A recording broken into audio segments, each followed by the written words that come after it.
Modern physics का one shot theory हम cover कर चुके हैं वन शॉट के अंदर, और उसका क्वेश्चंस हम करने जा रहे हैं जो कि जे मेंस में पूछे गए हैं पिछले साल में, और इसको हम देखते हैं इसमें कैसे करेंगे। उसके लिए स्टार्ट करते हैं यहाँ पे। और इसमें जितना पूरा मॉडर्न फिजिक्स के जो अलग अलग चैप्टर जो टॉपिक्स हैं, डिफरेंट डिफरेंट टॉपिक्स, सारे टॉपिक्स को इंक्लूड करता हुआ है ये क्वेश्चंस हमने कलेक्ट किया है, जिसमें एक्सरे का भी है, फोटो इलेक्ट्रिक इफेक्ट का भी है, और साथ में न्यूक्लियर फिजिक्स का भी है। सारे टॉपिक्स कवर करता हुआ है ये सारे क्वेश्चंस हैं जो प्रीवियस ईयर्स में आए हुए हैं IIT JEE मेंस में और ये ट्रिपल में।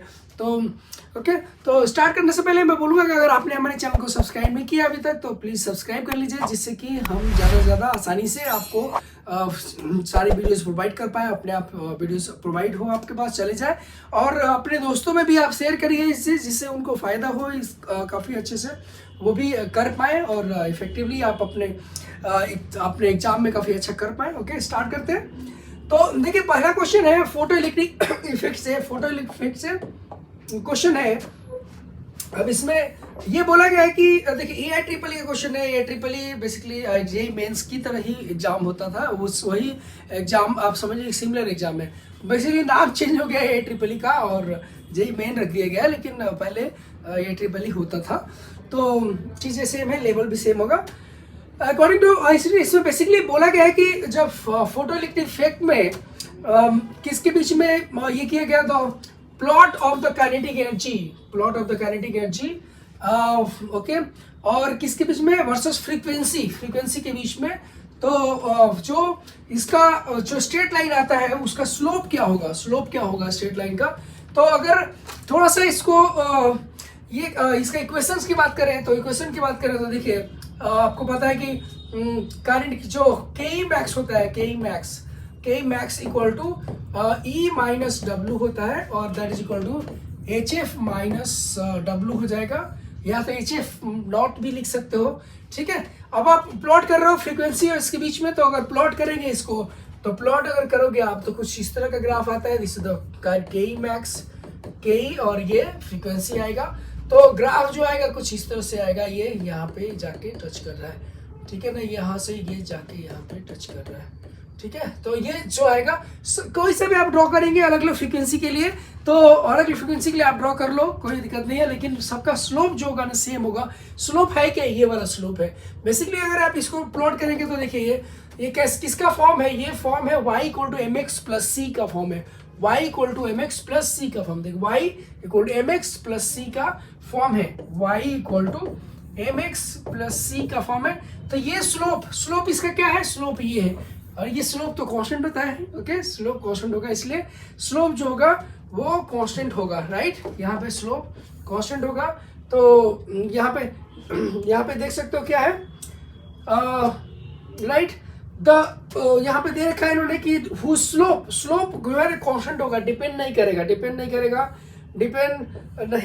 ठीक है ना। तो is the same for all metals, okay, all metals and independent of the intensity of radiation, okay। तो ये आपका आंसर कौन सा हो जाएगा, डी आंसर हो जाएगा, करेक्ट है।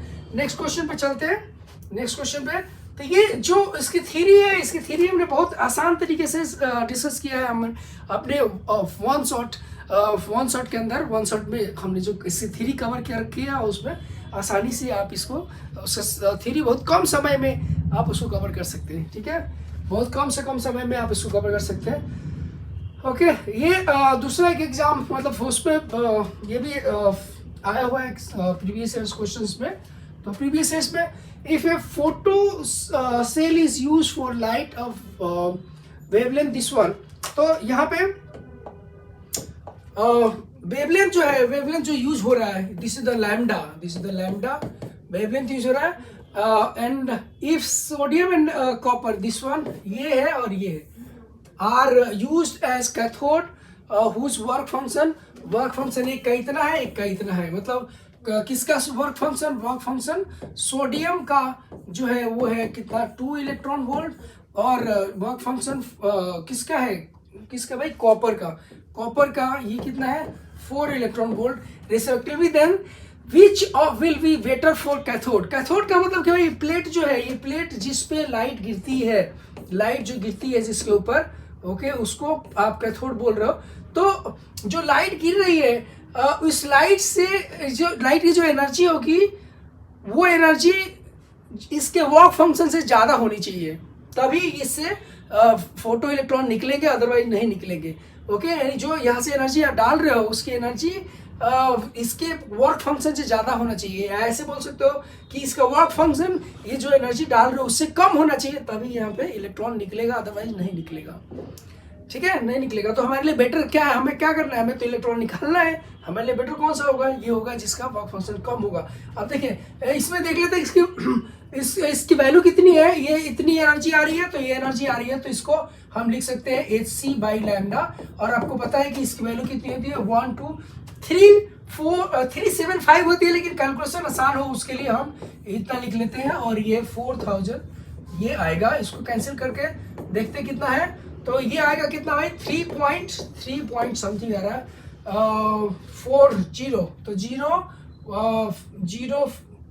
ये होगा 4 बच गया और 4 5, तो 3.1 आ जाएगा, 3.1 इलेक्ट्रॉन वोल्ट आएगा। आप बताइए ये एनर्जी किससे ज्यादा है, किसके वर्क फंक्शन से ज्यादा है, इसके वर्क फंक्शन से ज्यादा है, लेकिन इसके वर्क फंक्शन से कम है। इसका मतलब ये इसके लिए सुटेबल नहीं है, इसके लिए सुटेबल है। कौन सा होना चाहिए भाई, इसके लिए सुटेबल है, यानी कौन सा आंसर होना चाहिए, ये आंसर सही है। ठीक है, आंसर ए होना चाहिए, करेक्ट है। तो उसके बाद नेक्स्ट आते हैं, नेक्स्ट देखते हैं कौन सा आंसर इसका, ये रेफरेंस के लिए दे रखा है आपको। एक्सरे का क्वेश्चन चलते हैं। अगला क्वेश्चन जो है आपका एक्सरे के लिए, एक्सरे से लेके आया है, एक्सरे का क्वेश्चन है। ठीक है, इसकी थ्योरी पूरी मैंने बहुत कम समय में वन शॉट में किया है कवर, और आप उसका फ़ायदा उठा सकते हैं हमारे चैनल पे। इसको सब्सक्राइब करिए और दोस्तों को भी फॉरवर्ड करिए, शेयर करिए। ठीक है, बोल रहे हैं कि intensity of X-ray from a cooling stream is plotted against wavelength as shown in the, of course ये हम लोग कंटिन्यूअस एक्सरे का देख चुके हैं। The minimum the minimum wavelength found is, यानी कि लैम्डा मिनिमम की जो वैल्यू है वो ये है, and the wavelength of K alpha line is ये है। As the accelerating voltage is increase, देखिए आपको पता है कि जब आप एक्सेलरेटिंग वोल्टेज आप इंक्रीज करते हैं, ठीक है ना, तो देखिए ये चीज है कौन सा, ये दिखता है lambda minimum is lambda C. ठीक है, तो लैम्डा मिनिमम क्या है, तो लैम्डा सी, तो lambda minimum equal to lambda C. ठीक है, ये चीज। अब आपको पता है कि जो एनर्जी आप ये कर रहे हैं, आप जो डाल रहे हैं, मतलब कि क्या बोले उसको कि लैम्डा मिनिमम इक्वल टू ये क्या होगा, यहाँ से काइनेटिक एनर्जी से बेसिकली हम इसको रिलेट करते हैं, काइनेटिक एनर्जी से रिलेट करते हैं। कैसे रिलेट करते हैं आपको एक बार मैं यहाँ पे दिखाता हूँ। ठीक है, hc बाई लैम्डा मिनिमम ये किसके बराबर हो जाता है, तो E इंटू वी के। तो ये v जो होगा, मतलब कुल मिला के यहाँ पे लैम्डा, ये मिनिमम ये है, लैम्डा मिनिमम ये है, और ये that is equal to lambda C है। लैम्डा सी मतलब ये वाला। ठीक है, तो जब तक आपने वोल्टेज चेंज नहीं की है, ठीक है ना, वोल्टेज अगर आप चेंज करते हो, वोल्टेज अगर आप देखिए यहाँ पे, अगर आप यहाँ पे वोल्टेज लैम्डा मिनिमम, तो लैम्डा मिनिमम अगर आप करेंगे तो ये कितना हो जाएगा, hc by E into V, मतलब कि लैम्डा मिनिमम जो होगा वो इन्वर्सली प्रोपोर्शनल होगा v के, लैम्डा मिनिमम इन्वर्सली प्रोपोर्शनल होगा v के वोल्टेज के, राइट।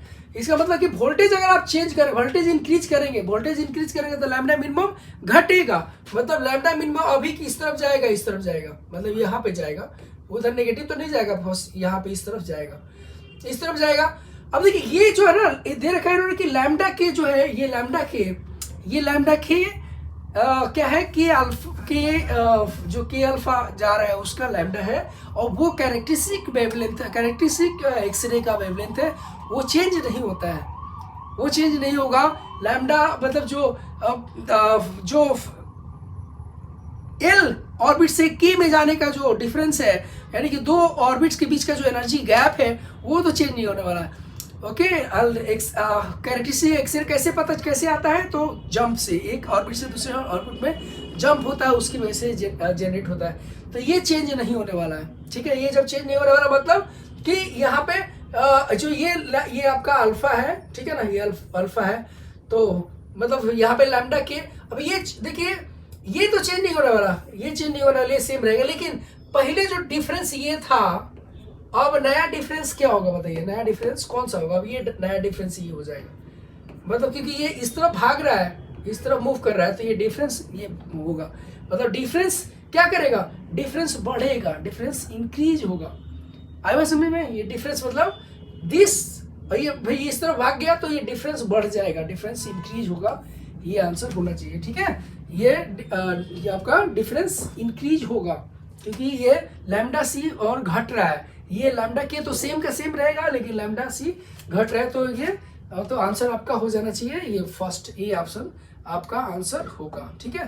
तो ये मूव करते हैं लैम्डा, ये ऑप्शन आपके लिए रेफरेंस के लिए दे रखा है। ओके, अगला क्वेश्चन देखते हैं। अगला क्वेश्चन भी जेईई मेन का है, जेईई मेन 1992 में इसमें आ चुका है। For the structural analysis of crystal X-rays are use because, क्यों एक्सरे यूज करते हो आप? एक्सरे स्ट्रक्चरल एनालिसिस के लिए एक्सरे क्यों यूज करते हैं?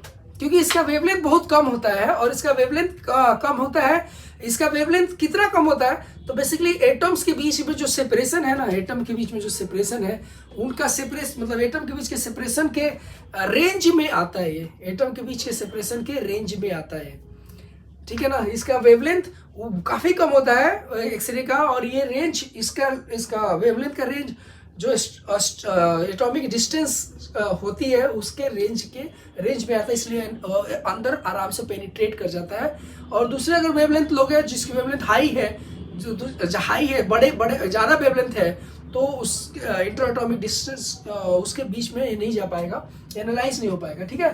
तो ये चीज़, तो एक्सरेज आर यहाँ पे देख लेते हैं। एक्सरे है wavelength of order of inter atomic spacing, सही है बिल्कुल। X-rays are highly penetrating radiation, नहीं भाई दूसरे भी हो सकते थे। Wavelength of X-rays is of the order of the nuclear size. X-rays, तो ये आंसर आपका आ जाएगा, ठीक है ना। एक्सरे है wavelength of the order of inter atomic spacing, okay, काफी कम वेवलेंथ इसकी होती है इंटर एटॉमिक। यहाँ पे आते हैं, नेक्स्ट में देख लेते हैं क्या है। एक्सरेज आर, ये भी एक्सरे पे क्वेश्चन है, ठीक है ना। X-rays are produced in X-ray tube operating at a given accelerating voltage. The wavelength of the continuous X-ray have values from देखिए एक्सरे की जो वैल्यू होती है, अगर आप इसका ग्राफ देखोगे तो ग्राफ एक्सरे का मतलब जो है ना कंटिन्यूस एक्सरे का ग्राफ इस तरह से आता है, ठीक है ना। ये वेवलेंथ है और ये इंटेंसिटी है, वेवलेंथ और इंटेंसिटी है। तो ये इस तरह से जो है ना आप देखोगे ये क्या है, this is the lambda minimum, ठीक है, लैम्डा मिनिमम है, यानी कि इसकी वैल्यू जो होती है, लैम्डा की वैल्यू जीरो नहीं होती है, जीरो अगर होगी तो फिर एनर्जी इनफाइनाइट हो जाएगी ना।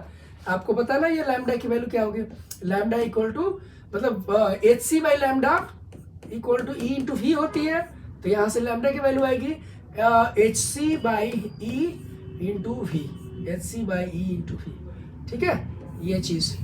अब ये लैम्डा कम होगा तो ये लैम्डा कम होते होते मिनिमम तक ही होती है, इससे कम नहीं होता, जीरो नहीं हो सकता, ठीक है ना। कम एक वैल्यू होती है लेकिन जीरो नहीं होगा, तो यानी कि वैल्यू कहाँ से कहाँ लाई करती है, लैम्डा मिनिमम से लेके इन्फिनिटी तक, मतलब कि वेवलेंथ काफ़ी ज़्यादा होगा, एनर्जी बहुत कम होगी, तो यानी लैम्डा मिनिमम टू इन्फिनिटी।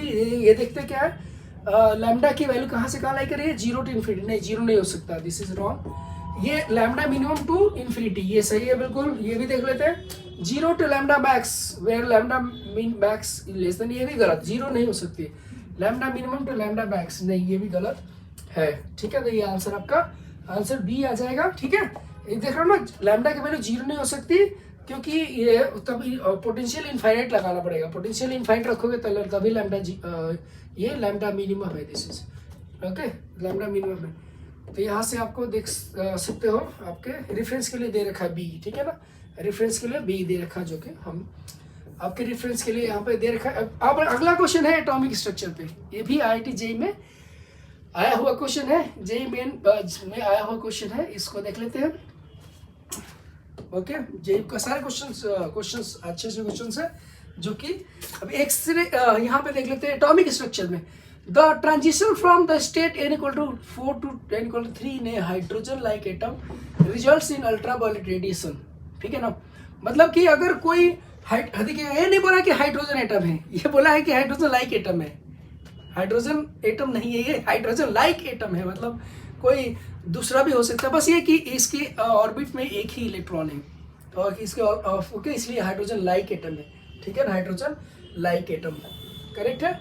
अब ये देखिए बोले कि अगर ये 4 से 3 को जंप कर रहा है उसी समय आपको यूवी दे रहा है, अल्ट्रावायलेट रेडिएशन दे रहा है। कहाँ पे 4 से 3 में जा रहा है तो अल्ट्रावायलेट। अब बोल रहा है कि radiation infrared radiation will be obtain in the transition. Infrared radiation, infrared मतलब इससे कम एनर्जी का है होता है, सबसे ज़्यादा मतलब अगर मैं अल्ट्रावायलेट और इंफ्रारेड की बात करूँ तो अल्ट्रावायलेट रेज की एनर्जी ज़्यादा होती है, उससे कम होती है विजिबल रेंज की, उससे कम होती है इंफ्रारेड की। ओके, तो अगर 4 से 3 में सपोज करें कि ये है, ये इस तरह से मैं बना दूँ और ठीक है, और ये बना दूँ तो इस तरह से अगर मैं this is n = 1, n = 2, n = 3, n = 4 और n = 5 है ना। अगर 4 से 3 जाने में ये जो जा रहा है इसी समय यूवी निकल रहा है।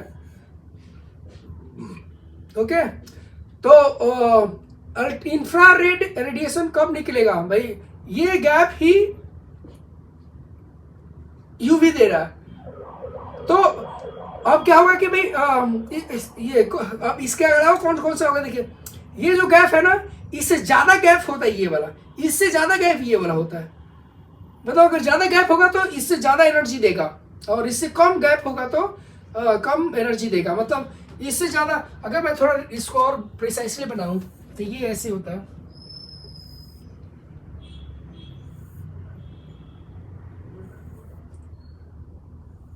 कुछ इस तरह से होगा। ये गैप n = 1, ये n = 2, n = 3, n = 4, n = 5।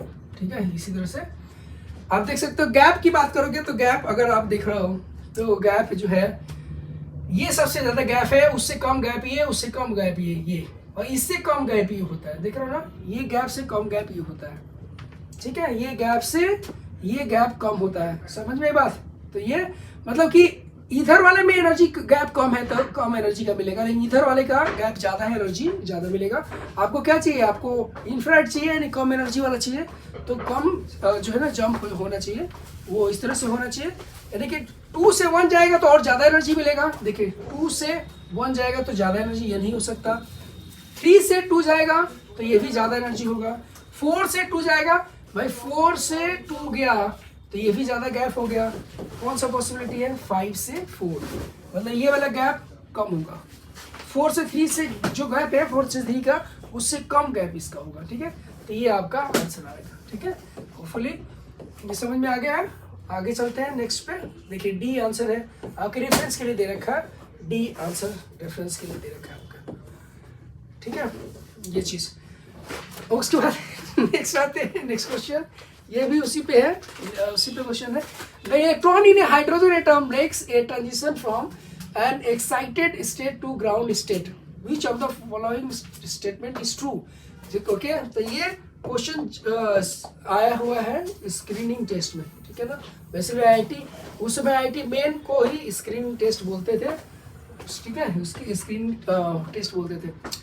तो the electron in a hydrogen atom makes a transition from an excited state to ground state.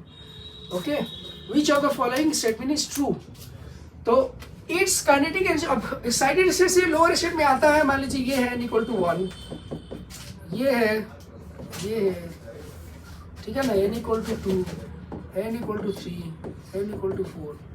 ठीक है, तो its kinetic energy increases and its potential energy and the total energy decreases. Okay, its kinetic energy decreases, potential energy increases and its total energy remains.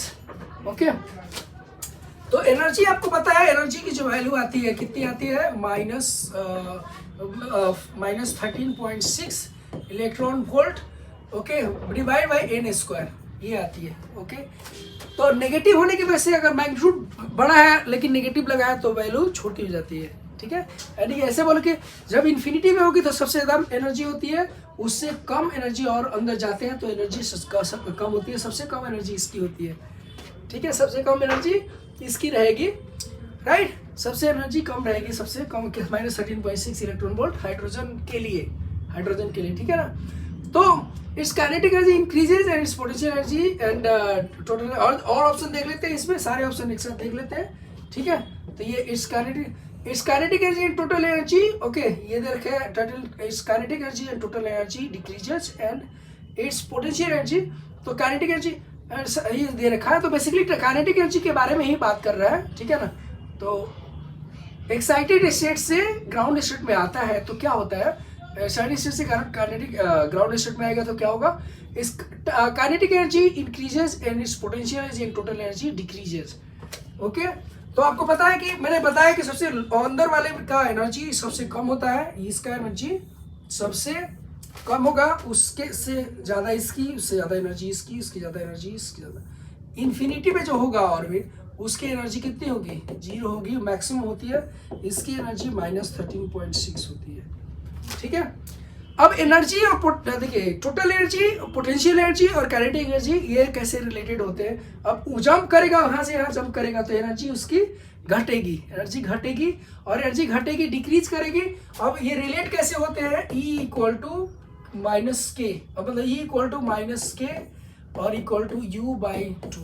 अगर ये घट रहा है तो ये बढ़ रहा है, और ये बढ़ रहा है, मतलब और ये घट रहा है तो ये भी घट रहा है, ये घट रहा है तो ये बढ़ रहा है, क्योंकि माइनस है ना, इसका माइनस मतलब ये this is what minus of this one, या ऐसे k = k की वैल्यू माइनस, k की वैल्यू जो आएगी -E आएगी। तो इस ये घट रहा है, इसका माइनस करेंगे तो ये पॉजिटिव आएगा, तो इसका मतलब ये बढ़ रहा है। ओके, और ये घट रहा है तो ये भी घट रहा है ना, दोनों ये चीज़, तो यानी घटेगा। ठीक है ना, ये टोटल एनर्जी तो घटेगा, काइनेटिक एनर्जी बढ़ेगा, ये वाला आंसर आपका आ जाएगा। ठीक है, तो होपफुली ये समझ में आ गया होगा, थ्योरेटिकल टाइप का क्वेश्चन है। ओके, उसके बाद एक न्यूक्लियस के ऊपर क्वेश्चन देखिए, न्यूक्लियस के ऊपर क्वेश्चन आया हुआ है ये। ठीक है, the electron emitted in beta radiation originates from, अभी मैं जब थ्योरी पढ़ा रहा था इसका, one shot theory modern physics का हमने अभी भी कवर किया, उसमें मैंने डिस्क्राइब कर रखा है कि ये जो बीटा कैसे जनरेट होता है, और एक्चुअली ये इलेक्ट्रॉन होने के बाद भी इसको बीटा नाम क्यों देते हैं। ओके, इलेक्ट्रॉन ही है, बीटा पार्टिकल इलेक्ट्रॉन ही है, लेकिन हम इसको बीटा नाम क्यों देते हैं, इलेक्ट्रॉन क्यों नहीं बोलते हैं, तो वो चीज़ आप देखना है तो आप जो वन शॉट थ्योरी वाला हो देख लीजिएगा मॉडर्न फिजिक्स का, उसमें सारा चीज़ मैंने एक्सप्लेन किया। ये जो भी क्वेश्चन हम कर रहे हैं ये सारा क्वेश्चन आप कर सकते हो, आप अगर वो थ्योरी वन शॉट थ्योरी देखते हो उतना ही से आप सारे क्वेश्चन कर सकते हो। ठीक है, तो यहाँ पे आप देखते हैं the electron emitted in beta radiation originates from, कहाँ से, इनर ऑर्बिट ऑफ एटम, नहीं, क्योंकि अगर ये पूरा मैंने बता रखा है उसमें, तो यहाँ पे देख सकते हैं, free electrons existing in nuclei, no decay of a neutron in a nuclei, photon escaping from the nuclei. तो डिके ऑफ ए न्यूट्रॉन, एक न्यूट्रॉन कन्वर्ट होता है, न्यूट्रॉन कन्वर्ट होता है तो एक प्रोटॉन बनता है और साथ में एक इलेक्ट्रॉन बनता है, जिसको आप बीटा रेडिएशन बोलते, मतलब उसको बीटा पार्टिकल बोलते हैं, बीटा, ठीक है ना, बीटा पार्टिकल, क्योंकि न्यूक्लियस से निकल रहा होता है तो हम उसको स्पेशल नाम देते हैं। ओके, स्पेशल नाम देते हैं, सी इसका आंसर है, और रेडियस आपके रेफरेंस के लिए दे रखा है मैंने, ठीक है ना, सी। तो ये ठीक है, ये वाली चीज़ हो जाएगी, ये वाले आपके answer, decay of a neutron in A nucleus, decay of a neutron in A nucleus. ठीक है, ये कैसे होता है भाई, अगर आप रिएक्शन देखना चाहते हो तो देखिए, न्यूट्रॉन कन्वर्ट होता है न्यूक्लियस के अंदर, न्यूट्रॉन कन्वर्ट होता है तो ये बनाएगा एक प्रोटॉन बनाएगा प्लस एक इलेक्ट्रॉन बनाएगा और प्लस एंटी न्यूट्रिनो, वो एंटी न्यूट्रिनो इसको बोलते हैं, यही है बीटा माइनस। ओके, इसके बारे में पूरा जानने के लिए आप हमारे वन शॉट थ्योरी देख लीजिए, थ्योरी वन शॉट, उसमें सारा कुछ दे रखा है। तो ये सारे क्वेश्चंस आप IIT JEE मेंस, मतलब मेंस और उसके लेवल के हैं, तो मतलब मेंस ही है बेसिकली एक्चुअल, आप कर सकते हैं बहुत आसानी से। और इसके लिए बस हम मेरे जो थ्योरी मैंने कराया है वन शॉट वो देख लेंगे, तभी उतने से आप कर पाएंगे आराम से, ठीक है। उसमें मैंने वो सारी चीज़ें कवर की है जो मेन जहाँ पे कंसेप्चुअल पॉइंट्स होते हैं सारे कवर की हैं, और बहुत कम से कम लगभग 2 घंटे के अंदर अंदर आप पूरा कवर कर सकते हैं। ओके, तो हमारे चैनल को सब्सक्राइब करिए, लाइक करिए और शेयर करिए, और अपने दोस्तों में ज़्यादा से ज़्यादा इसको फैलाइए, जिससे कि हम काफ़ी अच्छा कर पाएँ आपके लिए। और सारे के सारे और वन शॉट के अलावा भी हमारे बहुत सारे वीडियोस पड़े हैं, मतलब उसमें अवेलेबल है हमारे चैनल पे, वन ड्रीम इंस्टीट्यूट हमारे चैनल पे, वहाँ पे जाइए। थैंक यू बहन।